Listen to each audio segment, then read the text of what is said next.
4வது எபிசோட்ல வலையில சிக்கிருக்க முயல பாசமா தலையை திருக்கி குழம்பு வைக்க தூக்கிட்டு போற நம்ம ஹீரோயின். நம்ம பையன் வேற ஃப்ரெண்ட்ஸ் செத்த சோகத்துல நானும் சாக போறேன்னு நடு ரோட்ல படுத்து கிடப்பான். இவாளுக்கு கேம்ல ஹெல்ப் பண்ண பாவத்துக்கு இவனையும் தூக்கிட்டு போய் சோறு போட்டு பாத்துக்கிறா. விசா முடிஞ்சு சாகிறதுக்கு என் கூட வந்து விளையாடுன்னு அன்னைக்கு ராத்திரியே இன்னொரு கேமுக்கு கூட்டிட்டு போறா. பாலத்துக்கு அடியில இருக்க ஒரு பஸ்ல கேம் நடக்குது. ஏற்கனவே பஸ்ஸுக்குள்ள 3 ஃப்ரெண்ட்ஸ் ரெடியா இருப்பானுங்க. செல்லுல பார்த்தா 4 கிளவர்னு காட்ட இதோட கேம் என்னன்னா கோலை கண்டுபிடிச்சு சேஃபா இருக்கணும்னு போட்டு கீழே டிஸ்டன்ஸ்னு போட்டு 0ன்னு காமிக்குது. சரி அப்ப ரொம்ப தூரம் போகணும்னு நினைச்சுக்கிட்டு இந்த பஸ்லயே போயிடலாம்னு ஸ்டார்ட் பண்ணி பார்க்க டீசல் இருக்காது. அதனால எல்லாவனும் ஓடுறதுக்கு ரெடி ஆகுறானுங்க.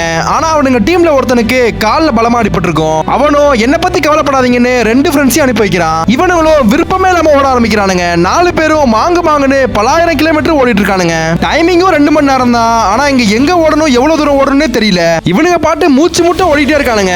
இதுக்கு நடுவுல பாதி வழியில நல்ல கரும் சிறுத்தை ஒண்ணு நிக்க அதுகிட்ட தப்பிச்சாலும் வந்த இன்னும் 2 பேர்ல ஒருத்த மாட்டிக்கிறான். அவனை கொதறி எடுக்கிற அந்த நேரத்துல மிச்ச 3 பேரும் தப்பிச்சு ஓடிறானுங்க. இன்னும் கொஞ்சம் தூரம் தள்ளி போனதுக்கு அப்புறம் ஒரு டீசல் புல்லட் நிக்க ஆனா அதுல பேட்டரி இருக்காது. இந்த டீசலை வச்சு அனாமத்தா விட்டு வந்தவனை காப்பாத்த போறேன்னு புல்லட்டை உருட்டிட்டு வந்த பாதையில ஹீரோ ஓடிட்டு இருக்கான். ஹீரோயினும் போக சொல்லிட இவனும் புது பையனும் கண்டினியூஸா ஓட ஆரம்பிக்கிறாங்க. ஒரு கட்டத்துல அந்த பாதையோட எண்டுக்கு வந்துட்டு இதுதான் கோல்னு நினைச்சு உட்காந்துடுறாங்க. ஆனா பின்னாடி இருந்த ஸ்டீல் டோர் வெடிச்சு தண்ணி பிச்சுக்கிட்டு வருது. இதுல கூட வந்தவன் காலியாகிடுறான். ஹீரோயினும் செத்துருவான்னு பார்த்தா கடைசி நேரத்துல பஸ் எடுத்துட்டு வந்து ஹீரோ காப்பாத்திடுறான். இதுல என்ன கதைனா பஸ் தான் கோலே.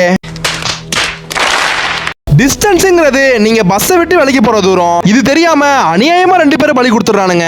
கேமை முடிச்சு இன்னொருத்தனும் நான் வரேன்னு போயிட ஹீரோவும் ஹீரோயினியும் ஒன்னா சைக்கிள்ல இந்த கேமை கண்டுபிடிச்சு அந்த பைத்தியக்காரனை தேடி போயிட்டு இருக்காங்க. நெக்ஸ்ட் எபிசோட பார்க்க மறக்காம நம்ம சேனல் லைக் பண்ணி சப்ஸ்கிரைப் பண்ணிக்கோங்க.